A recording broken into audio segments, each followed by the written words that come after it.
O filho mais velho estava no campo, e quando veio e chegou perto da casa, ouviu a música e as danças. E chamando um dos servos, perguntou-lhe que era aquilo.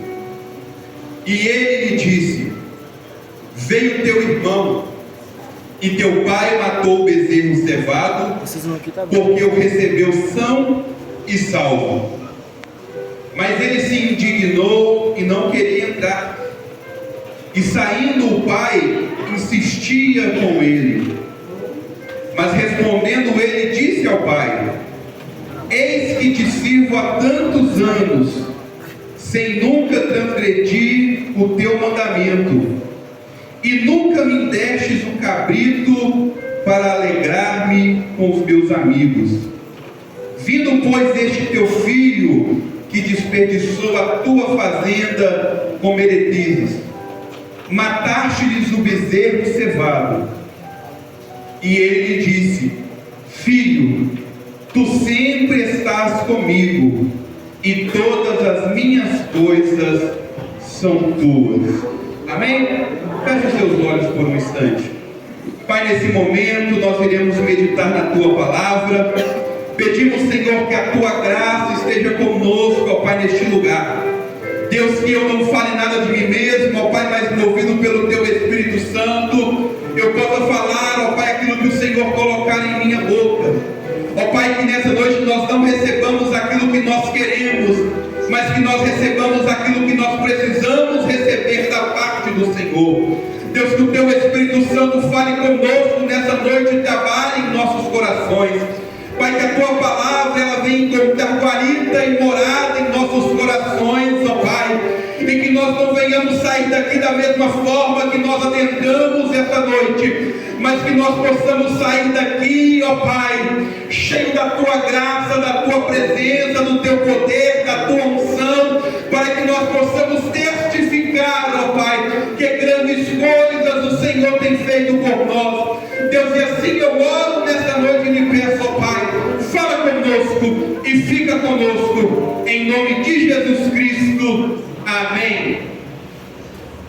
Queridos e amados irmãos, quando nós pegamos esta passagem para podermos ler, nós vamos encontrar um texto bastante conhecido pela igreja, uma parábola que nós sabemos de cor e de salteado. Quando nós pegamos o texto do Evangelho de Lucas, no capítulo 15, nós vamos encontrar a tão conhecida história do filho pródigo. O filho que certo dia ele foi até seu pai e ele pediu que o seu pai lhe entregasse tudo quanto ele possuía, a sua herança, os seus bens, porque ele não estava mais satisfeito de estar na casa de seu pai. E após o seu pai lhe entregar tudo o que ele havia, esse filho, ele decide partir da casa do seu pai, e ele vai para um lugar longínquo, ele vai para um lugar distante, ele vai para um lugar onde ele pode gastar a herança que o seu pai havia lhe dado. Entretanto, depois de ir para longe da casa do seu pai, ele vai gastar todo o seu dinheiro, e a consequência é que quando o dinheiro acaba, ele vai olhar e vai ver que ele estava sozinho, e vai sentir em seu coração a necessidade de retornar novamente para a casa do pai. E muito se prega sobre o filho pródigo, muito se fala sobre o filho pródigo, muito se ensina sobre o filho pródigo, e há um olhar magnífico para a história desse menino, mas nós também precisamos nos atentar, porque além do filho que decidiu sair da casa de seu pai, existia um filho que continuou vivendo dentro da casa do pai, e às vezes nós julgamos muito o filho que saiu, mas não vemos como ficou aquele filho ou aquele irmão mais velho do filho pródigo, que havia permanecido dentro da sua casa. casa. O irmão mais velho, ele é aquela pessoa que ele nunca saiu da casa do pai. O irmão mais velho, ele é aquela pessoa que sempre esteve assentado à mesa com o pai. O irmão mais velho, ele era aquele filho que sempre estava próximo ao pai. Ele nunca havia ido embora da presença do seu pai. Entretanto, nós vamos encontrar algo no filho que havia ficado na casa do pai. Embora ele estivesse presente fisicamente dentro da casa do pai, o seu coração não estava dentro da presença da casa do pai. Nós vamos ver que enquanto o irmão do filho pródigo, ele sentava na mesa do pai, ele comia com o pai, ele trabalhava com o pai, ele servia ao pai, ele fazia tudo só de aparência, porque o seu coração não estava entregue verdadeiramente ao pai que tomava conta daquela casa. E Jesus Cristo, no Evangelho de Mateus, no capítulo 15, no versículo 8, ele vai falar sobre esse povo. É o povo que honra ele com os lábios, mas o seu coração está longe da presença do pai. O irmão do filho pródigo, ele enfrentava um dos maiores perigos espirituais que nós podemos enfrentar. Que perigo é esse, pregador? É o perigo de irmos para a igreja, de participarmos do culto, de sabermos a liturgia, de dar para frente, mas ainda assim não estarmos com os nossos corações dentro da casa do pai. Vivemos um momento, nos tornamos frequentadores de culto, frequentadores de igreja, mas os nossos corações estão distantes, os nossos corações estão distantes, e quando encontramos algo que julgamos ser melhor do que vir para a casa do pai, para a presença do pai, nós vamos para outros lugares.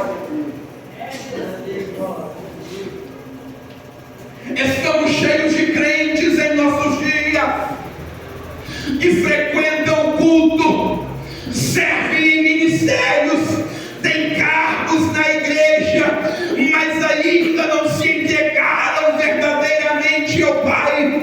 Até frequentam a igreja, mas os seus corações estão fixados nas coisas que estão lá fora.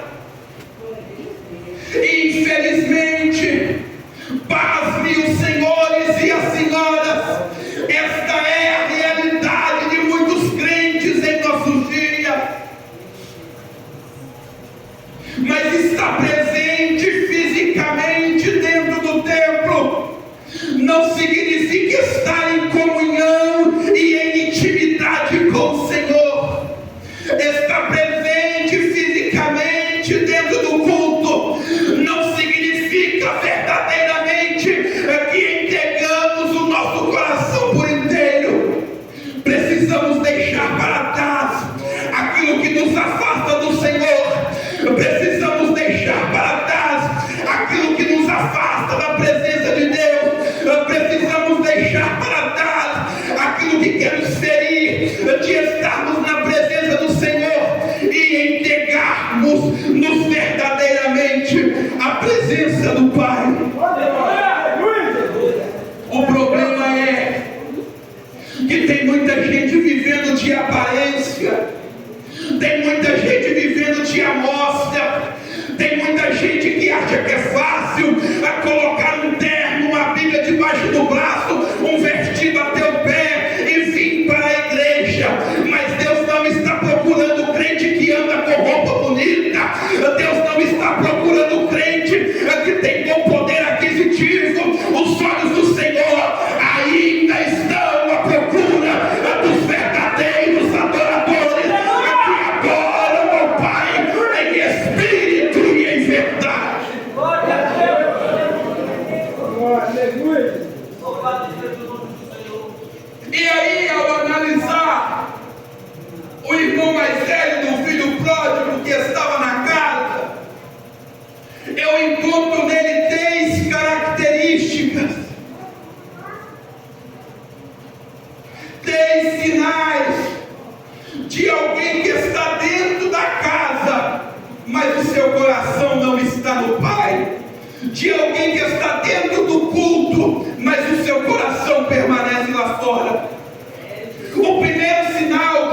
conseguem uma vida de intimidade com o Senhor.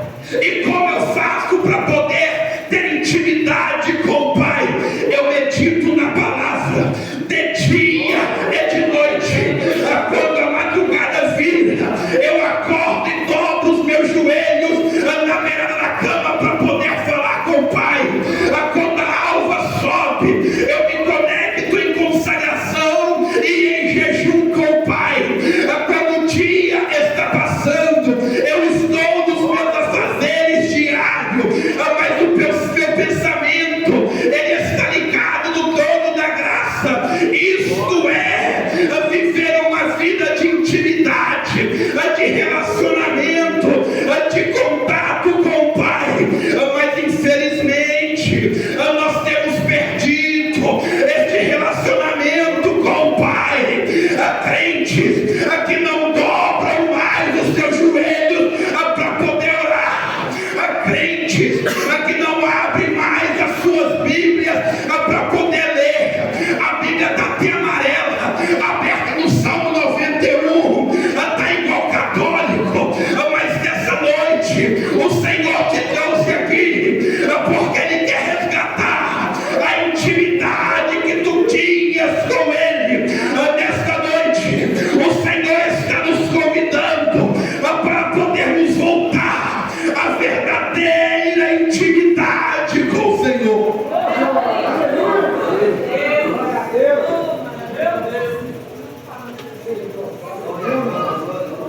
Para ter intimidade com o Pai tem que ter profundidade. Para ter intimidade com o Pai tem que ter vida no altar. Para ter intimidade com o Pai tem que ter vida de oração. Para ter intimidade com o Pai tem que ter vida de leitura e meditação na palavra. Não ache você que Deus vai aceitar de qualquer forma. Não ache você que o Pai vai aceitar de qualquer jeito. Adentrar as portas da igreja é muito fácil. Das 7 horas e vir para o culto no domingo é muito fácil. Mas ter um relacionamento de intimidade e santidade com o Senhor é difícil. Mas o Senhor ainda tem aqueles. O Senhor ainda tem aqueles. O Senhor ainda tem aqueles que estão vivendo corretamente na presença dEle.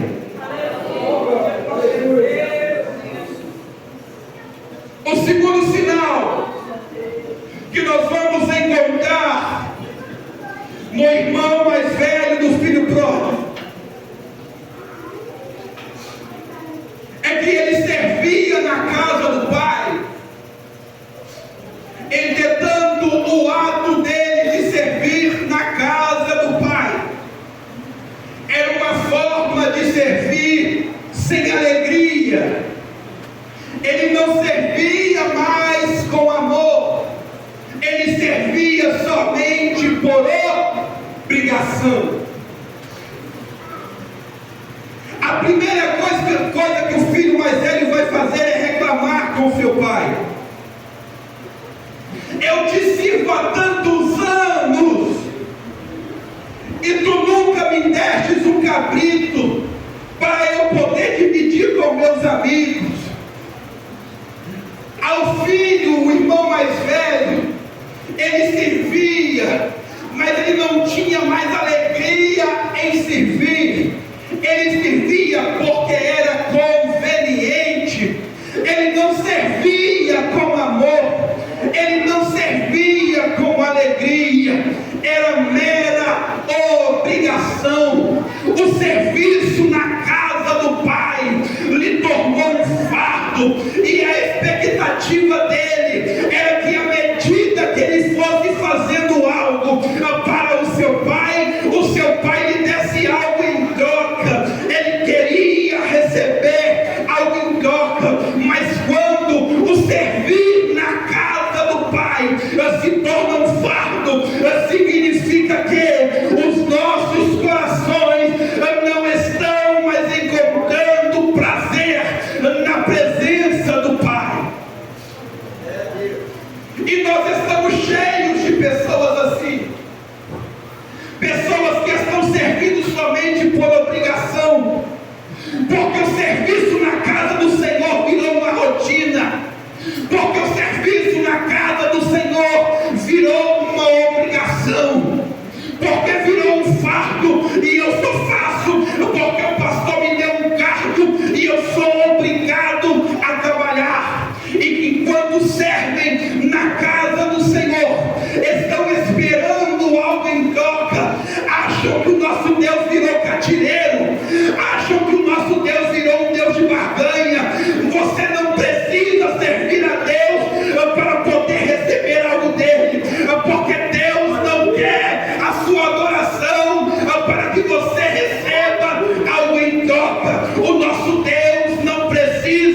da nossa adoração. Somos nós que precisamos do Deus que é adorado por nós. Só que está cheio de pessoas que estão querendo fazer uma barganha com o Senhor, estão servindo na casa do Pai, pensando naquilo que Deus pode ou não nos oferecer. Mas deixa eu te dizer algo nessa noite: nós não servimos a Deus por aquilo que Ele pode nos dar, nós servimos a Deus por aquilo que Ele é, e Ele ainda continua sendo o Deus dos deuses, o Senhor dos senhores, o general dos generais, o rei dos reis. Ele continua sendo Deus que está no controle de tudo. Ele continua sendo Deus que está cuidando de nós.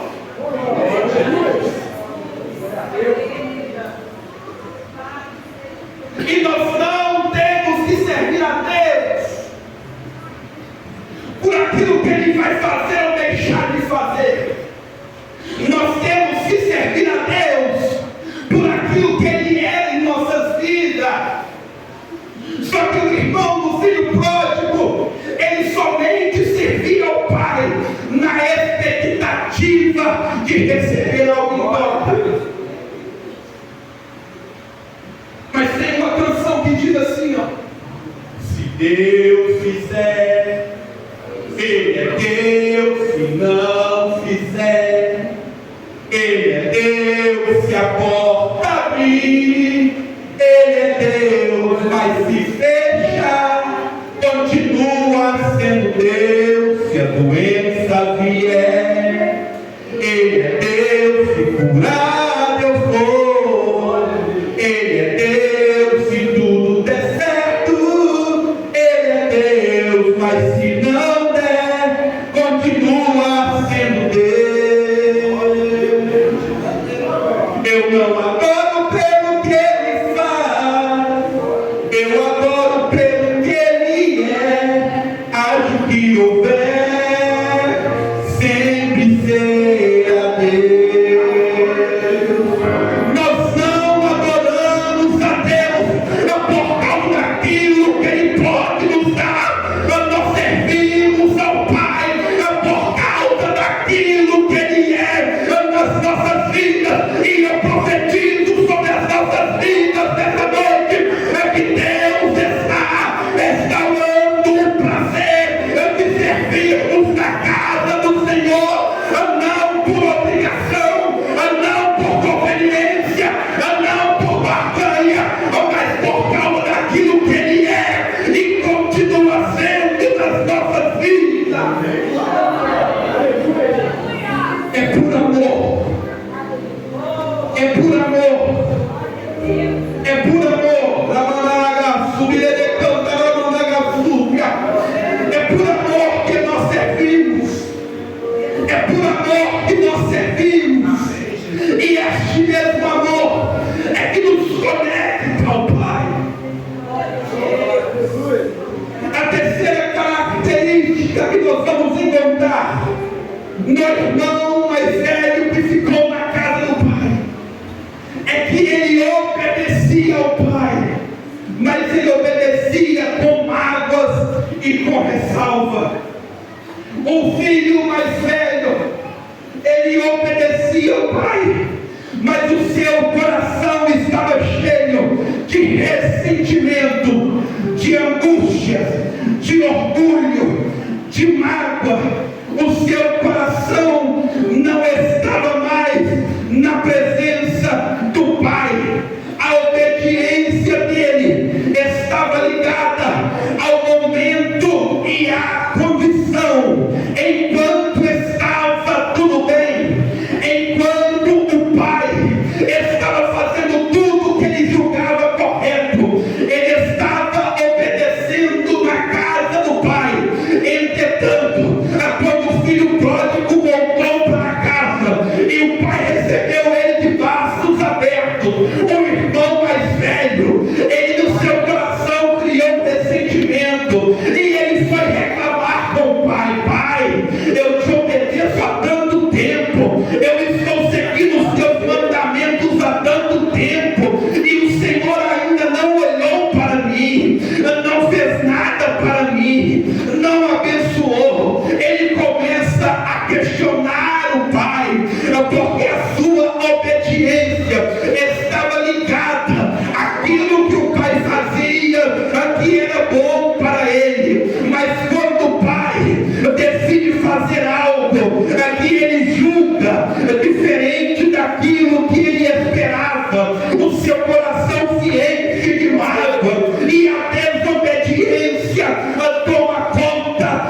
no seu coração.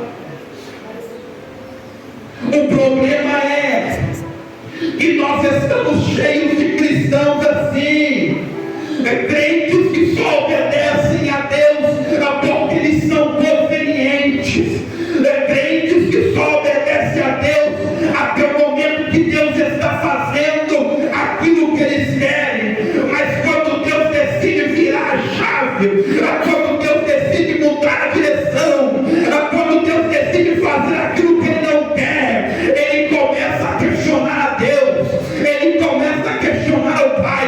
Será, Pai, que o Senhor me ama? Será, Pai, que o Senhor ainda cuida de mim? Porque eu queria assim, assim, assim, assado, mas por causa que o Senhor não fez assim, eu agora quero te questionar, Pai. Será que o Senhor ainda me ama? Crentes que obedecem, mas com receios, e os seus corações estão cheios de revolta, de mágoa. Obedece porque é conveniente, porque eles são favoráveis, mas quando a ordem do Senhor é contrária àquilo que eles querem, eles viram as suas caras, eles empurram, parecendo que chupou limão azedo, eles fogem e se aprisionam dentro da sua casa, e a primeira coisa que dizem: eu não vou mais na igreja, porque Deus não quer mais saber de mim.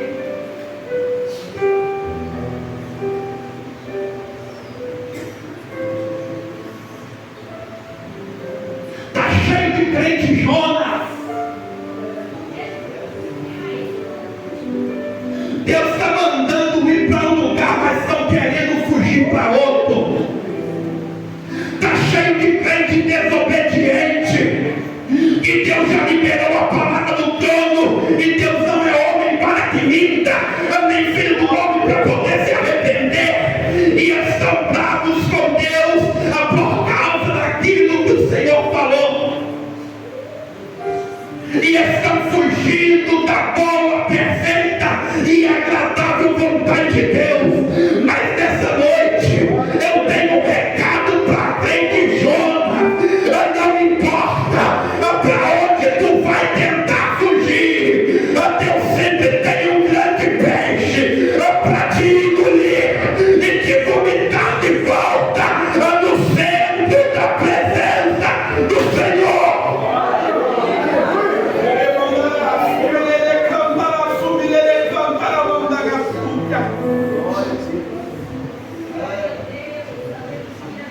Deus quer quebrantar os nossos corações nessa noite.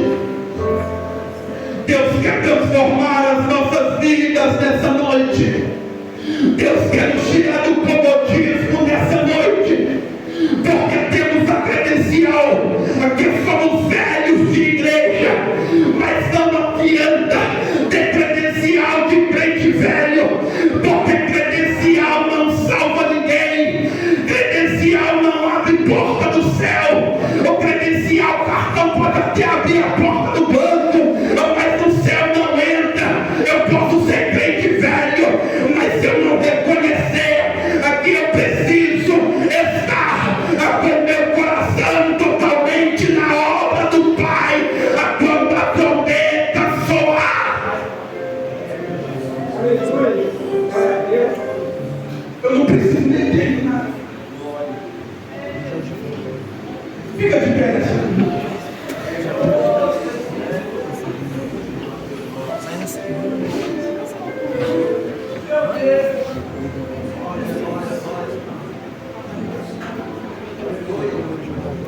Estar na casa do Pai não é o mesmo que estar com o coração do Pai. Deus, Ele quer conosco nessa noite relacionamento de intimidade. Deus, Ele quer conosco nessa noite que nós tenhamos alegria ao servir, alegria ao entrar na casa do Senhor e fazer tudo com excelência. Deus requer de nós nessa noite que nós obedecemos a Ele com sinceridade de coração.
Ele conhece as suas lutas e as suas dificuldades.